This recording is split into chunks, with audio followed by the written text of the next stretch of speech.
तो आज बच्चों हम लोग जो मैथमेटिकल इंडक्शन जो पिछले क्लास में शुरू कर चुके हैं उसी को हम लोग और आगे बढ़ाते हुए, पिछले क्लास में हम लेके क्वेश्चन सॉल्व किए थे और मैं बताया था आपको कि कैसे सॉल्व करना है। इसमें भी हम लोग 2 क्वेश्चन और सॉल्व करेंगे और इसका और भी डेप्थ में जाने की कोशिश करेंगे और समझने की कोशिश करेंगे सॉल्व कैसे करते हैं इस क्वेश्चन को। ठीक है, क्वेश्चन तुम्हारा क्या दिया गया है कि 2 to the power 2n minus 1 is divisible by 3। ये हमको प्रूव करना है कि 2 to the power 2n minus 1 is divisible by 3 है या नहीं है।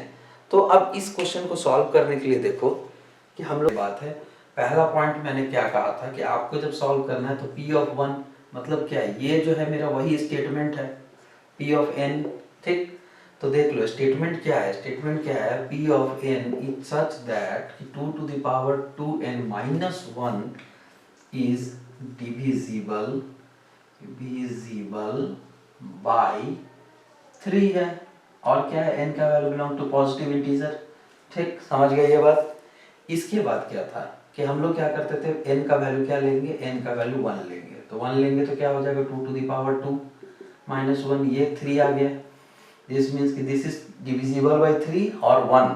ठीक, अब देखो 3 जो है 1। ठीक, यहाँ पे अब दूसरा पॉइंट क्या होता था कि हम लोग एज्यूम करते थे, क्या करते थे, एज्यूम कि अगर n इक्वल्स टू k है और k है कोई भी आर्बिट्रेरी नंबर, कोई भी नंबर हम चूज कर रहे हैं कहाँ से, पॉजिटिवली इंटीजर, उसको अगर लेते हैं तो pk is equals to 2 to the power equals to मतलब such that 2 to the power 2n, n की जगह क्या हो जाएगा यहाँ पे k।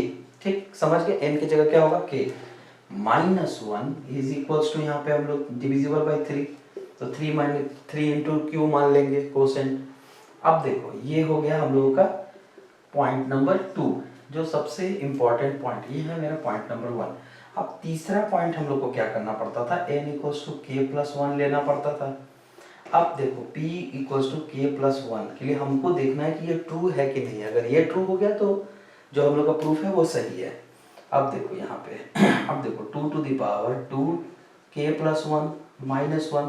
ठीक, इसको तुम लिख सकते हो 2 to the power 2k dot, यहाँ पे नहीं, यहाँ पे dot 2 to the power 2 minus 1।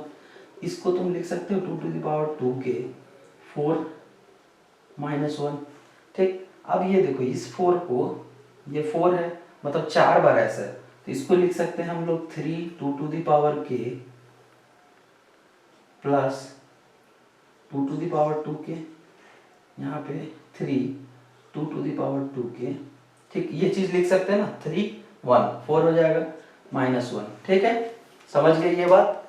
अब देखो ये बात जो यहाँ पे है, यहाँ पे देखो क्या है 2 to the power 2k minus 1, इसकी वैल्यू क्या है 3q, तो हम लोग यहाँ पे लिख सकते हैं 3 2 to the power 2k plus 3q, ये हम लोग लिख सकते हैं। ये हम लोग को कहाँ से आया, दूसरे नंबर पॉइंट से आया। अब इसको आगे बढ़ाते हैं। देखो अब देखो हम लोग को क्या करना है, डिविजिबल बाई 3 निकालना था, तो यहाँ से आ जाओ तुम, यहाँ पे डिविजिबल बाई 3 निकालना था तो 3 कॉमन ले लो, p to the power k plus 1 such that 3 कर ले लिए कॉमन, तो क्या होगा 2 to the power 2k 3q। अब देखो यहाँ पे हम लोगों को 3, अच्छा 3 निकाल लिया है ना, ठीक है, ये आ गया। हमको पता है कि ये जो 3 है ये तो डिविजिबल बाई 3 है, तो ये जो पूरा होल है ये डिविजिबल बाई 3 हो गया। तो दिस मीन्स कि p k plus 1 is true. इसका मतलब क्या है, ये प्रूफ हो गया हम लोग जो सोच रहे थे। तो फाइनली हम लोग इसको प्रूफ कर दिए विद व्हेनेवर, ये कब ट्रू है, जब p k इज ट्रू। ठीक है, समझ गए ये क्वेश्चन। अब एक और क्वेश्चन करते हैं। तो हम लोग अभी तक मैथमेटिकल इंडक्शन का 2-3 क्वेश्चन भी सॉल्व कर लिए। अब आपको धीरे धीरे कॉन्फिडेंस आ रहा होगा कि कैसे हम लोग इसको आगे भी सॉल्व करते जाएंगे। तो ये क्वेश्चन देख लीजिए, इसमें क्या बोल रहा है, प्रूफ करना है आपको, proof that this value is greater than this and n belong to natural number. इसको हम लोग सॉल्व करने का 3 स्टेप क्या बताएं। सबसे पहला आपको n की वैल्यू 1 लेनी है। स्टेटमेंट मेरा Pn जहाँ पे था वहाँ पे क्या हो जाएगा, अब n का वैल्यू 1 आ जाएगा, तो यहाँ पे हम लोग क्या लेंगे P1, और 1 का वैल्यू कितना है यहाँ पे, तो यहाँ पे 1 स्क्वायर इज, यहाँ पे इक्वल टू नहीं ग्रेटर देन, तो यहाँ पे 1 रखिएगा, तो 1 टू दी पावर 3/3। अब देखो ये तो वैल्यू हमेशा बड़ा ही होगा क्योंकि ये 1/3 है। सेकेंड पॉइंट हम लोग का क्या हो जाता था कि n इक्वल्स टू के क्या है मेरा, एक आर्बिट्री नंबर लेंगे जो वैल्यू इस n के अंदर लाई कर रहा होगा, वैसा कोई भी एक नेचुरल नंबर का वैल्यू ले लेते हैं और उसमें हम लोग क्या करते हैं कि उसको मान लेते हैं कि वो सही है। ठीक, तो अब इसको हम लोग जब लिखेंगे तो क्या लिखेंगे, यहाँ पे हम लोग लिखेंगे 1 square plus 2 square plus dot dot dot plus K square is greater than equals to K cube by 3। ये हमारा हो गया पॉइंट नंबर 1। ठीक, इसके बाद देखो क्या करते हैं, जो तीसरा इंपॉर्टेंट पॉइंट है वो क्या है, n इक्वल्स टू के प्लस 1। ठीक, अब हम लोग क्या करते हैं यहाँ पे k प्लस 1 में सच दैट करेंगे, फिर 1 स्क्वायर प्लस 2 स्क्वायर। अब देखो यहाँ पे जो k था इसके बाद वाला टर्म हम लोग ले रहे हैं, क्यों, क्योंकि हम लोग क्या ले रहे हैं k प्लस 1, तो k square plus k plus 1 का square greater than k plus 1 cube by 3। यही तो बात है ना, ये अगर वैल्यू हमारा इससे ज्यादा हो जाता है तो हम जो प्रूफ करना चाहते हैं वो प्रूफ हो जाएगा। अब देखो इसके बाद नेक्स्ट स्टेप में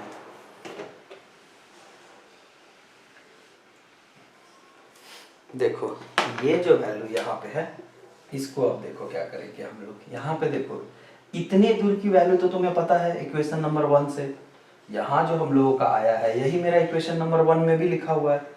तो इससे क्या पता चला कि p k प्लस 1 जो तुम्हारा है वो इससे बड़ा होगा, तो इसका मतलब जो तुम ले रहे हो 1 square plus 2 square plus dot dot dot plus K square plus के प्लस 1 का स्क्वायर, ये जो वैल्यू है इसको तुम लिख सकते हो ना, ये ग्रेटर देन दिस को हम लोग लिख सकते हैं के क्यूब बाई 3 प्लस के प्लस 1 का स्क्वायर, ये हम लोग लिख सकते हैं, ये हम लोग को यहाँ से पता है। अब इसके बाद का स्टेप देखो, इसकी वैल्यू इसके बराबर क्या आएगा, तो ये हो गया तुम्हारा के क्यूब बाई 3।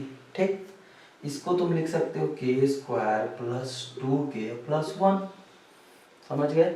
इसके बाद अब देखो यहाँ पे से 1/3 हम लोग बाहर निकाल लेंगे, क्यों, क्योंकि देखो जो मेरा आंसर है ना उसमें भी करीब करीब हमको 1/3 बाहर ही चाहिए, तो इसको बाहर निकाल लेंगे तो क्या हो जाएगा के क्यूब प्लस के स्क्वायर में 3 लग जाएगा प्लस यहाँ पे क्या हो जाएगा 6k आ जाएगा प्लस यहाँ पे क्या आ जाएगा 3 आ जाएगा। देखो अगर डिवाइड करते हैं तो सेम ही वैल्यू आती है। ठीक, ये बात समझ में आ गई।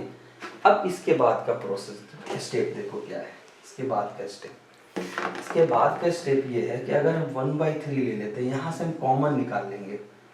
क्या कॉमन निकाल सकते हैं, यहाँ से हम लोग अगर कॉमन निकाल लेते हैं, यहाँ पे हम लोग k प्लस 1 का क्यूब लेंगे, k प्लस 1 का क्यूब का फॉर्मूला लगा देंगे यहाँ पे। ठीक है, और इसके बाद देखो जैसे ही तुम ये फॉर्मूला लगाओगे उसके बाद तुम्हारा इसके साथ बचेगा क्या 3k प्लस, क्यों, क्योंकि जब हम लोग सॉल्व करेंगे k प्लस 1 का क्यूब a प्लस b का होल क्यूब का फॉर्मूला तुम यहाँ पे लगा दोगे तो ये एक्स्ट्रा टर्म हो जाएगा। अब देखो ये बात हमको पता चल रही है यहाँ से कि दिस वैल्यू, इसको अगर तुम अलग से लिखते हो कभी भी तो ये वैल्यू जो इतनी दूर की है, ये वैल्यू जो है ये हमेशा ही इस पूरे वैल्यू से छोटी वैल्यू होगी, क्योंकि सब जगह जोड़ है और k क्या है, पॉजिटिव नेचुरल नंबर है, नेगेटिव तो है नहीं, तो ये वैल्यू अपने पूरे वैल्यू से बड़ी होगी क्योंकि ये इसका एक छोटा पार्ट है।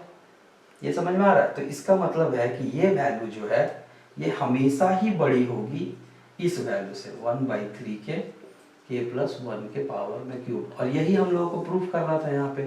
तो इससे क्या पता चलता है कि ये जो वैल्यू हम लोग निकाले हैं वो सही निकाले हैं। ठीक, तो ये प्रूफ हो गया। इसका मतलब k plus 1 is true when k is true. ठीक, ऐसे ही हम लोग सारा का सारा क्वेश्चन सॉल्व करेंगे मैथमेटिकल इंडक्शन का, और भी क्वेश्चन हम लोग सॉल्व करते जाएंगे। आपको जो क्वेश्चन का आंसर चाहिए होगा आप उसको हमें कमेंट बॉक्स में बोलिएगा, हम लोग उस क्वेश्चन को सॉल्व करने की कोशिश करेंगे।